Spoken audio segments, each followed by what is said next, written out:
இன்றைக்கி பார்த்திங்கன்னா நம்ம வீட்டில் என்னென்ன செடி இருக்குது, என்னென்ன அறுவடை பண்ண போகிறோன்னு வாங்க போய் வீடியோவில் பார்க்கலாம். பார்த்திங்கன்னா எங்கள் வீட்டுக்கு பின்னால் வெத்தலை கொடி வச்சுருக்கிறோம். வெத்தலை கொடி, அந்த வெத்தலை கொடிக்கு முன்னாடியே பார்த்திங்கன்னா நல்ல பெரிய பெரிய வாழை மரமெல்லாம் இருக்குதுங்க. வாழை மரத்தில் ஒன்றும் பூவெல்லாம் ஒன்றும் எடுக்கலைங்க. அது கீழே பார்த்திங்கன்னா ஒரு பச்சை மிளகாய் செடி இருந்தது. சரி, இதுக்கு அடியிலையும் ஏதாச்சும் பச்சை மிளகாயின்னு கிடைக்குமான்னு பார்த்தேன். ஒரே ஒரு பச்சை மிளகாய் மட்டும் கிடச்சிதுங்க. அதையும் பிடுங்கிட்டு அப்படியே கீழே மேலே செடியெல்லாம் சைடு திருப்பி பார்த்தா ஒரு பச்சை மிளகாய் இல்லைங்க. இன்னொரு பச்சை மிளகாய் செடி இருந்ததுங்க. அது பார்த்திங்கன்னா நீட்டமாக இருக்கும் ஒவ்வொரு மிளகாய். அதையும் அப்படியே பார்த்து அப்படியே பறிச்சுட்டு கொஞ்சம் கிடைக்கிற மிளகாய் பறிச்சுட்டு இருந்தோங்க. இங்கே இருக்கிற மிளகாயெல்லாம் பார்த்து பறிக்கலான்னு பறிச்சுட்டு அப்படியே நம்ம மாடு கண்ணுக்குட்டியெல்லாம் பில்லு சாப்பிட்டு அப்படியே இருந்ததுங்க.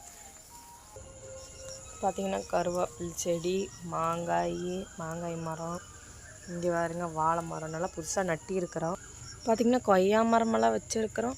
கொய்யா மரத்தில் இப்போ தான் எல்லாம் அப்படியே பிஞ்சு பிடிக்க ஆரம்பிக்குதுங்க. மரத்தில் அப்படியே எல்லாம் கொஞ்சம் பிஞ்சு பிடிக்க ஆரம்பிக்குது. அப்படியே பார்த்திங்கன்னா மலைக்கு தெச்சி பூவெல்லாம் நல்லா பூத்து நல்லா இருந்ததுங்க. வீட்டுக்கு சைடில் பார்த்திங்கன்னா நல்லா ஒரு பெரிய வாழை மரம் ஒன்று இருக்குதுங்க. அதுலேயே வந்துட்டு பார்த்திங்கன்னா இங்கே ஒரு வாழை மரம் இருக்குது. கண்ணே சின்ன கன்று தானுங்க வாழை மரம். அதில் பார்த்திங்கன்னா இப்போவே வந்துட்டு பார்த்திங்கன்னா பூ பிடிச்சி காய் காய்ச்சிட்டு இருக்குதுங்க. வாழைக்காய் வருது பார்த்திங்களா. இன்னும் இது சுவை நல்லா இருக்குமா என்னென்னு தெரியலிங்க. சின்ன மரத்துலேயே வருது. பார்த்திங்கன்னா ஒரு பாவக்காய் கொடி இருந்தது. அதில் இப்போ தான் பூ விட்டு ஒரு பாவக்காய் ஒன்று வத்துருக்குது. அப்படியே பார்த்திங்கன்னா வீட்டுக்கு முன்னாடி 2 சாதா செம்பருத்தி அப்படியே ரெட் கலரில் மலைக்கு பார்க்குறதுக்கு அவ்வளோ அழகாக இருந்தது. அப்படியே இந்த பக்கம் பார்த்திங்கன்னா அடுக்கு செம்பருத்தி அதை விட அழகாக இருந்தது. இந்த பக்கம் பார்த்திங்கன்னா தர்பூசணி செடி முளைச்சிட்ருக்கு. நல்லா பூ விட்டுருக்கு. இன்னைக்கு காய் நல்ல முறைக்கு காய்க்குமா என்னன்னு தெரியல.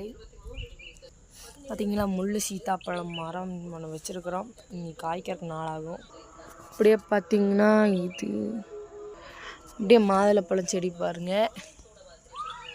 நல்லா காய்கள்லாம் பாருங்கள் நல்லா அப்படியே இப்போ தான் கொஞ்சம் பிஞ்சு விட்டுருக்குது. காயெல்லாம் அப்படியே கொஞ்சம் கொஞ்சமாக வளர்ந்துட்டுருக்குதுங்க. அப்படியே பாருங்க அப்படியே ஒவ்வொன்றும் பூ விட்டுட்டுருக்குதுங்க. நல்லா மழை சீசன் பார்த்திங்கன்னா நல்லா பூ விட்டுட்டுருக்குது. இப்போ தான் அப்படியே கொஞ்சம் கொத்தாக காய் நல்லா காய்ச்சிட்டு வருது. செடியில் நல்லா காய் பிடிச்சிருக்குதுங்க மலைக்கு. இது என்னமோ ஒரு பூச்செடின்னு கேள்விப்பட்டிருக்கோம். ஆனால் இது என்ன பூ செடியாக மரமானு தெரில. ஆனால் நல்லா ஹைட்டில் வளர்ந்துருக்கு. இது என்ன செடின்னு தெரிஞ்சால் கமெண்டில் மறக்காமல் சொல்லிடுங்க. பார்த்திங்கன்னா மலைக்கு முன்னாடி பொடலங்காய் போட்டிருந்தோம். பொடலங்காயெல்லாம் நல்லா வந்துட்டு இருந்தது. அப்படியே மழை வரங்காட்டிக்கு அப்படியே ஒவ்வொன்று இப்படி இந்த மாதிரி அழுகி போயிடுதுங்க. செடியே இப்போ காஞ்சி போச்சு.